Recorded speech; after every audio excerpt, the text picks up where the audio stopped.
Welcome back, valued viewers. Today we're looking at some news about Disney. One of my favourite topics of conversation is Disney, and it's sort of up and down news. It's quite interesting. Normally everything I talk about Disney is like it's going through the floor, and they're hemorrhaging money, and they're losing customers, and their product is appalling, and their service is appalling, and their prices are appalling, and it's all appalling. However, we might have turned a corner, and that's what I want. I like Disney. I've always liked Disney. Everyone likes Disney, and it's just gone bad recently, but we've always got to remember Disney was there when we were children, and we were watching Robin Hood and Cinderella and Snow White, and we were watching these programs and sitting in front of the television, and it was fantastic. And we should forget that recently they've turned into woke, insane nutcases, and we can save them. They can save themselves. They don't have to become incredibly insane and collapse the company. So what is going on? Let's have a look. This is from SFGate. They're saying barely open a year. Disney's $5,000 per stay, 2 days, $5,000. Star Wars hotel has been forced to slash prices already. So it's only been open a year. It costs $5,000 for a couple to stay there for 2 days. $5,000. This is your bedroom in the hotel. It's pretending to be a spaceship, so it doesn't have any windows. So you get a box, basically. You get to hang out in a box, and you sleep in bunk beds. All right, yeah, and pay $5,000. Thanks very much. Less than bunk beds. Less than a year after opening to great fanfare, Disney World's $5,000 a stay.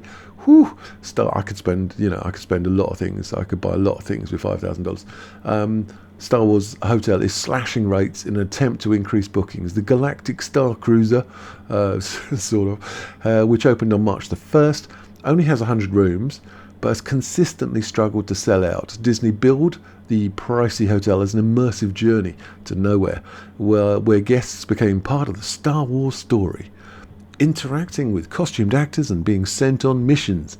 The cheapest 2-night stays were initially priced at $5,000 per couple.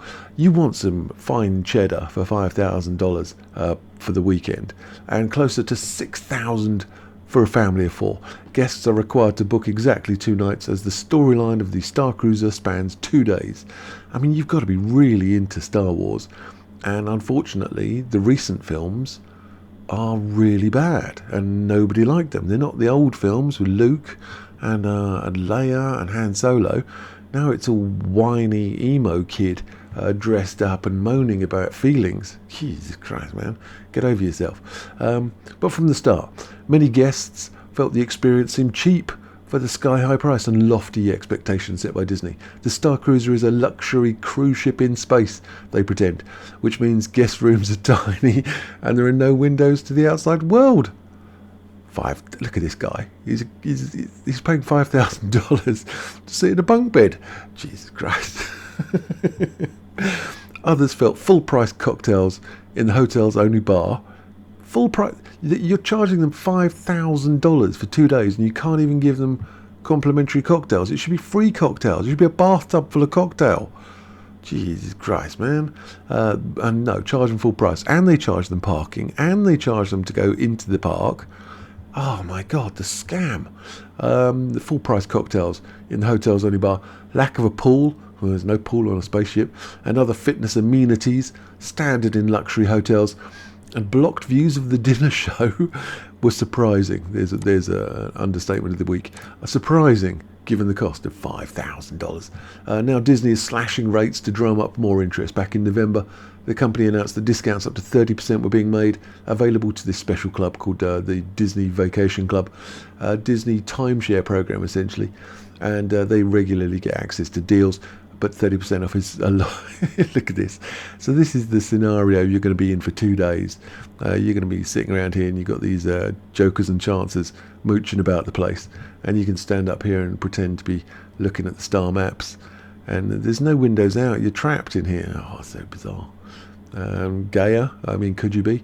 This month, Disney also announced it's offering its first ever Galactic Star Cruiser discount to non DVC members, which is just a sign that they're just trying to sell the rooms. Guests with a reservation for the Star Cruiser can get a discount of $700. If they book more accommodation, I mean, you've got to be spending loads of cash for this. It's just craziness. If we look here, this is some of the activities that go on during your 2-day stay. So it's a first order loyalists. Do you remember them from the recent films? No, they're like the Nazis, aren't they? So this is the first order loyalists taking control of the ship, and it's not Han Solo, is it? It's not Chewie, it's not Luke, it's not Leia. It's some weird, I don't know, weird miserable Nazi organisation, and they're all standing around going, yeah, no one cares. Okay, no one cares, dude. And you get some big TV screens to look at the action. But what else is going on about this thing? Disney begins cancelling some Star Wars Galactic Star Cruiser voyages this summer. So they've got a booking process here. All these black ones have now been cancelled, and it's July, August, September. That's middle of summer. They're dumping dates. They're pushing people onto these less busy days to make them look more filled in. Nobody cares about Rey/Mary Sue or this emo whiny kid over here. He's not Darth Vader, is he? He's just some whining emo kid talking about his feelings all day. Oh, my feelings. Oh, my feelings. Darth Vader didn't give a shit about his feelings. Darth Vader would throw you through a window. But no, you're going to cry about your feelings all day. Nice. So yeah, that's the major problem with it. The bad guys are just not very scary. They're just very emo kids moaning about stuff. And what else is going on? Are Disney World and Disneyland dealing with a demand problem? People are just not going to Disneyland. They're not going because they don't want to. But I was looking at the numbers here, and it looks like down here, because I've been looking at this and it's just plummeting downwards. I was looking at this. It seems Disney stocks are turning the corner, because it was just relentlessly downhill. And this is like a 45% drop in share price. The value of the company had nearly halved in less than a year, halved in value because of how badly it had been run. And then they kick Bob Chapek out. They bring Bob Iger back, and suddenly the whole system starts picking back up again. So maybe they've turned the corner. Maybe Disney has got its stuff together. Perhaps it has. Perhaps and they're doing some interesting things about it as well. They're making prices slightly lower. They're offering annual passes are now available. They're moving a few things around how the booking process works. But there's also, if we look here, Disney shares are moving because Netflix is doing well, and because Netflix is a streaming service, Disney is a streaming service, that's their main source of money. If both of them are doing well, the share price is going up, but it corresponds quite exactly with Bob Iger coming back into the business, and so it's picking up here.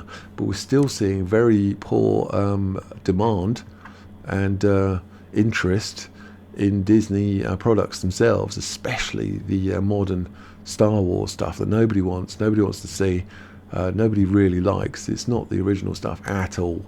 And that's not me being nostalgic and like Luke is the only true leader. It is just bad. It really is. It's just some whiny emo kid. Where is he gone? Where's that little whiny emo kid? There he is, crying about his feelings and getting all upset about stuff. And Mary Sue, she can't be stopped. She's untrainable. She's better than everybody in the universe. Doesn't need training. She's just amazing. People don't like it. They just don't like it. There's no character development. If someone turns up and they're the best in the world before they even try anything, then the whole thing's really boring. And if he's about as intimidating as a wet sock, nothing goes on, does it? It's poor. It's poor. But saying all that about how rubbish Star Wars is, I mean, do you want to sit in here and do this? I don't think so. I don't think you do. Do you? I was looking at all this stuff. It just looks terrible. It looks terrible. Is there anything else that you can do with it? No, that's about it. So has Disney turned the corner? Have they got their goal together, their situation together? It looks like profitability, but again, this is the zero line up here. This is profit, and this is still in loss territory. So we've got to get this above here to start making some money again. And I mean, it looks good, but you've got to remember we're still deep underwater. deep underwater, and Disney is hosing money away. Well, let me know your thoughts. And are you going to book at the Galaxy? What's it called? Galaxy Star Wars Galaxy Galactic Star Cruiser? No, you're not. You're not. Are you going to sit in a bunk bed like this guy, regretting every decision he's ever made? All right, let me know your thoughts. Okay, bye bye.